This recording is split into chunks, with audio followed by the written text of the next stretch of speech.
भाजपा सरकार आई है जी भारतीय संविधान के अनुच्छेद 16 के तहत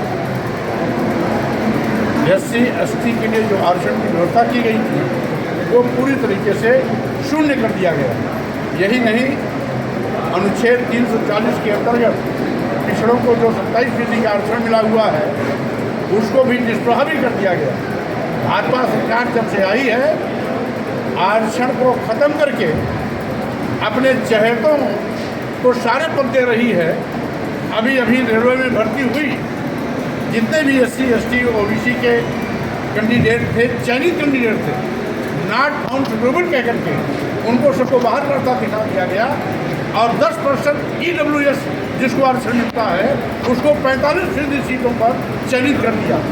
इस प्रकार से अंधा बाटे रेवड़ी अपन करते संविधान की कसम खाने वाले लोग आज संविधान की धज्जियां उड़ा रहे हैं। इसीलिए संविधान बचाने के लिए संविधान के सम्मान में जनहितोद्धार यात्रा निकली हुई है, जिससे कि मैं जनता को सावधान भी कर दूं और जो मनमाने पर चालू है भाजपा सरकार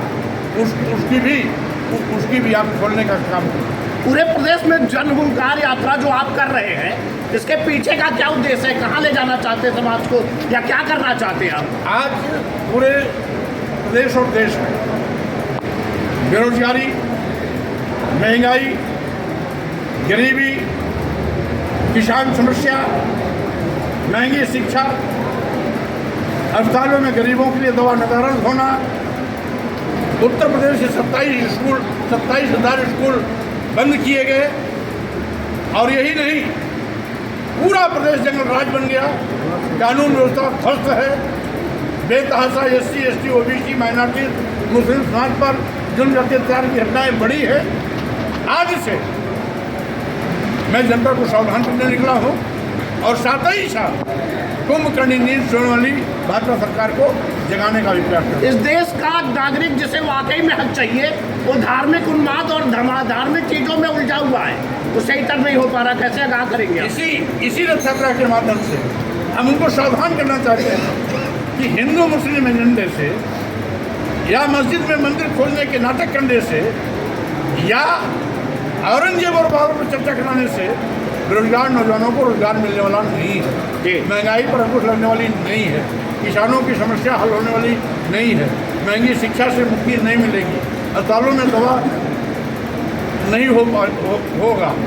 इसीलिए असल मुद्दों से भटकाने के लिए भारतीय जनता पार्टी इस प्रकार के उन्मादी स्लोगन, नारे, एजेंडे लेके आती है, जिससे मैं लोगों को सावधान करने के लिए निकला हूँ और साथ ही साथ भारतीय जनता पार्टी सरकार की असफलताओं को भी जनता के बीच में इस यात्रा के माध्यम से मैं ले जाने का प्रयास कर रहा हूँ। माननीय मंत्री जी, उत्तर प्रदेश में जातीय देख करके व्यक्ति को टार्चर किया जा रहा, बहुत सारी घटनाएं जातियों के आधार पे हो रही हैं, इसको कैसे रोका जा सकता है? ये तो मैं अभी आपसे कह ही रहा हूँ कि आज SC/ST OBC मुस्लिम समाज पर बड़े पैमाने पर जनजातीय अत्याचार की घटनाएं बढ़ी।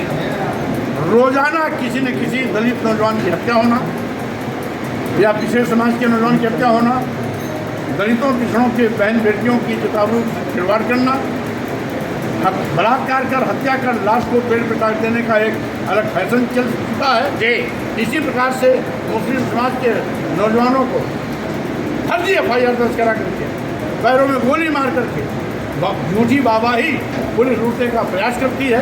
और यही नहीं, अत्याचार तो इस तक बढ़ गया है। अभी बीचू का एक प्रकरण आया जी, एक सोनकर समाज का लड़का जो 7 बार नेट की परीक्षा पास कर गया, PhD के परीक्षा में भी पूरी यूनिवर्सिटी में दूसरे नंबर पर रही है। एडमिशन कराने गया, उसको ये कह करके बैक कर दिया गया, जाओ तुम जूतों में पानी करो, तुम क्या करो जी। इस प्रकार से भेदभाव हो रहा है जो इस संविधान समान जनहितोद्धार यात्रा के माध्यम से सरकार के इन काले कारनामों का चिट्ठा एक एक करके मैं जनता के बीच में खोलने का प्रयास करूँगा। माननीय मंत्री, अंतिम सवाल, आप बस्ती में मौजूद हैं, बस्ती महापुरुषों की धरती है, कबीर, रैदास, तथागत गौतम बुद्ध जैसे लोग यहाँ पैदा हुए। गोरखपुर अयोध्या के बीच में होने की वजह से इसका विकास नहीं हो रहा है, उपेक्षित है पूरी तरह से बस्ती के लिए भी आप क्या अगर आप पद में आते हैं या आप पावर में आते हैं तो बस्ती के लिए क्या कुछ करने वाले आप? स्वाभाविक रूप से मुख्यमंत्री के सामने प्रदेश की सभी चीज़ें होनी चाहिए जी, लेकिन उनको केवल अयोध्या दिखाई पड़ता है और अयोध्या वो भी पूरा अयोध्या नहीं दिखाई पड़ता, केवल राम जन्मभूमि की मंदिर दिखाई पड़ती है, काशी विश्वनाथ का मंदिर दिखाई पड़ता है, मथुरा का मंदिर दिखाई पड़ता है, पूरा बनारस नहीं दिखाई पड़ता, पूरा अयोध्या नहीं दिखाई पड़ता, पूरा मथुरा नहीं दिखाई पड़ता। हम समझते हैं मुख्यमंत्री किसी जाति और धर्म का नहीं होता, मुख्यमंत्री सबका होता है। Yes. इसलिए मुख्यमंत्री को अपनी सोच को बदलनी चाहिए और अपनी गरिमा के जो मुख्यमंत्री की गरिमा उस गरिमा के अनुरूप काम करना चाहिए। लेकिन मुख्यमंत्री रोज सलाह देते हैं, कभी कहते हैं ताजिया छोटा बनाओ, कभी कहते हैं सड़क पे नमाज मत पढ़ो, कभी कहते हैं छत पे नमाज मत पढ़ो, लेकिन उनको अपने काले कारनामे नहीं दिखाई पड़ते। जब अभी मूर्ति विसर्जन का मामला चलेगा तो सड़कें जाम हो जाती हैं, लोगों का आना जाना दूर हो जाता मैं है। कहना चाहता हूँ मतलब इसमें पब्लिक भी तो इंटरेस्ट लेती है, अगर पब्लिक नहीं लेती तो ये मुख्यमंत्री कैसे इस पे बात कर?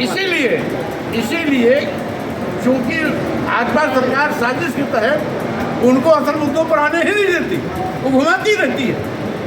और मैं असल मुद्दों पर लाने के लिए इस यात्रा के माध्यम से लोगों को सावधान करने के लिए निकला हूँ। धन्यवाद आपको, थैंक यू।